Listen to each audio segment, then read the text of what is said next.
Why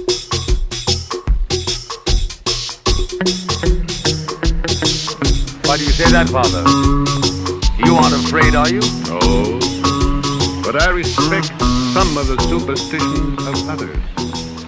Often they are founded... Hey fellas, welcome to part 2 of my series of videos covering my plans to have a cornerable, is what I'm calling it, wood shop inside my mechanic shop without creating a big dust mess or taking up a lot of space. I stated in my last video that I wasn't going to do a lot of traditional reviews on each one of these tools that I got. What I'd rather do is kind of build something and then show you the process of building it and explain what I do and don't like about certain aspects of all these tools. But before I did that, I thought it would be a good idea to kind of talk about the foundation tools of this system and how they work before I get into it, almost as if you were coming in fresh just like I was and didn't know a thing about this stuff. The first part of that is the MFT table. As you can see, the top of the MFT table is perforated. These are 20mm holes on 96mm centers, and it's all CNC cut, so these are in perfect alignment with each other. And what this does is present a lot of opportunities for clamping. When I first saw this, I thought to myself, oh, that's cool, it's like a welding table. And obviously, I'm sure woodworkers were doing this far before welders were. But this gives you an idea of a typical clamping setup. There's also bench dogs. And another cool kind of pressure clamp that Festool sells that I've actually been using quite a bit is this setup, which is actually great for sanding stuff. Endless possibilities. And not only is this tabletop great for clamping, but they also did some extruded aluminum on the sides that are also pretty awesome as well. Let me show you that. So these extruded aluminum sides also give you another opportunity to use as a clamping device. Clamp just slides in like so. You can put a board vertically like this and really strong. There's lots of other uses for these sides which we'll get into eventually. But there's also something about this table I want to show you that will kind of freak you out.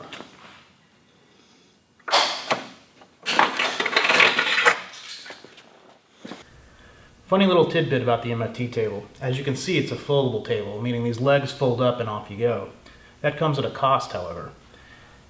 These bars here are called the Festool support cross members. They're $80. They're an option.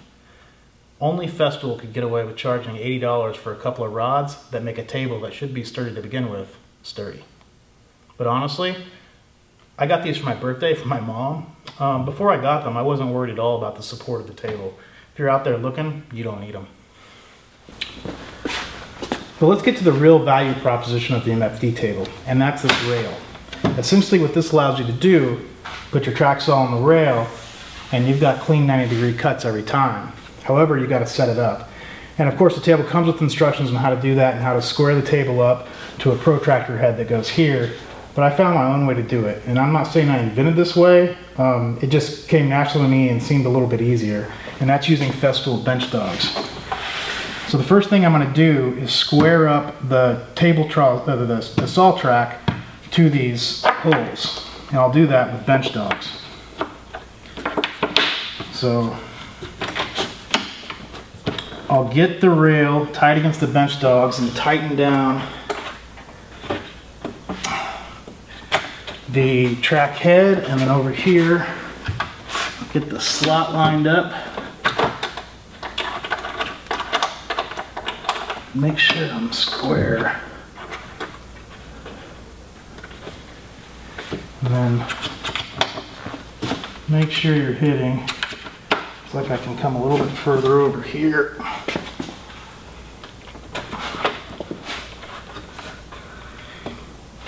Okay, so now I know my track saw is square against the holes in the table.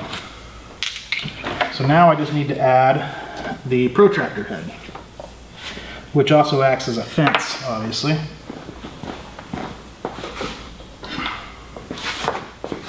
I've already got this together as an assembly just to make this go faster. But what I'll do Make sure I'm at the right length, and that's about right.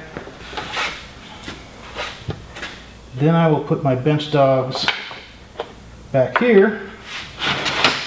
Oh, I almost forgot this part. I think it's a good idea to get this installed on your rail first.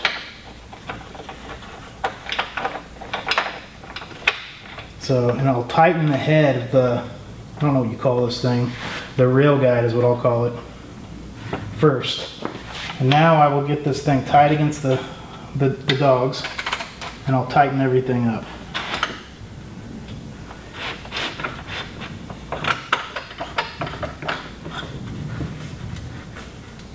And once I know I'm square, I'm good to go. It's just that simple. And we can test that too. Obviously those woodworkers are out there screaming at me to do that four cut method test thing, but I don't have the patience for it. What I do have, however, is a square. If it moves at all, you know you're not square. I am solid as a rock. Good enough for the girls I go out with. Of course, the next piece of the puzzle is the TS55 track saw. We'll get much more into this as we're building something. I think this is like a $650 track saw, and frankly, I think it's worth every penny. And I can't believe I just said that. It's light, built well, despite what Canadians with their own language say. And I love the damn thing. But more impressive than this is the dust collection. So this is the CT26 dust extractor. It runs around $675, and out of all the Festool splurge stuff I just bought, this is probably my second favorite thing. It sucks like no other, and it is incredibly quiet. Listen to this.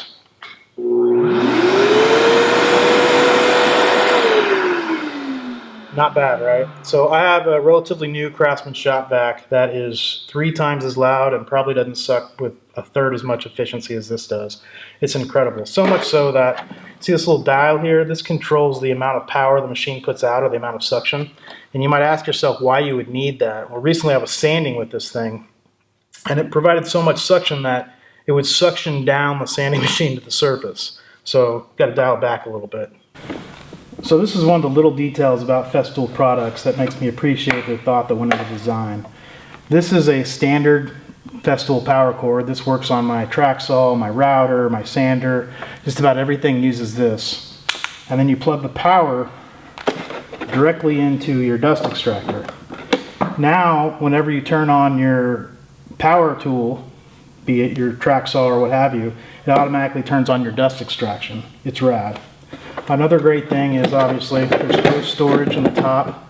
That's something every shop vac needs. I don't know why more don't. It's just incredibly handy. And then of course, power cable wrap. Again, my Craftsman doesn't have that. So those 3 things, the MFT table, the track saw, the dust extraction, are kind of the foundation, for me anyway, of what I'm trying to do in this whole Festool thing.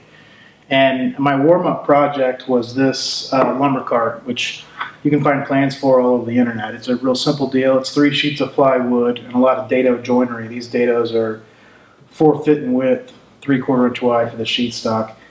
And I'm going to flash up a picture right now of all the dust created. Essentially what I did was I swept my shop completely clean. I built this thing, and then I swept my shop completely clean again, and this is the dust pile I had left over. It's pretty impressive, right? Especially considering, I mean, this 3 sheets of plywood here, there's a lot of cuts. The router is probably 80–90% of that dust pile. The rest is, I mean, it's damn near dustless. Anyway, stay tuned. The next video, what I'm going to do is I'm going to start building something with this stuff and see what we come up with. Thanks, man. Bye.